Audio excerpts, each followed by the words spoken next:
శివాలయంలో ప్రదక్షిణం చేసేటప్పుడు పదఘట్టన వినపడకూడదు. మీ అడుగుల చప్పుడు కాని వినపడిందా ప్రదక్షిణం చేసేటప్పుడు మహాపాపం వేస్తారు ఖాతాలో. పాదాల చప్పుడు వినపడకుండా ప్రదక్షిణం చేస్తే పరమశివుడు అంత ప్రసన్నుడవుతాడు. శివాలయంలో ప్రదక్షిణం చేత వచ్చేస్తుందంతే శక్తి అంతా.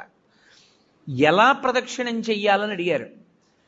నిండు గర్భిణి ఇంకొక గంటలోనో 2 గంటల్లోనో ప్రసవం అవుతుంది. కిందంతా బిందెతో నూనె పోసేశారు. ఆమెకు ఒక పెద్ద బింది ఇచ్చి నీళ్లు చంకలో పెట్టారు, డొక్కలో. ఆమె పట్టుకుంది. ఇప్పుడు ఆ నూనె ఉలికిపోయిన నేల మీద నడుస్తోంది. ఆమె ఎంత పరాకుగా అడుగు వేసి నడుస్తుందో ప్రదక్షిణ సమయంలో అంత పరాకుగా అడుగు వేసి నడవాలి, చప్పుడు రాకుండా. అదే ఉపమానాన్ని వాడింది శైవాగమం. యథాతథంగా మీకు నేను ఆ ఉపమానాన్ని అందించాను. అంత మెల్లగా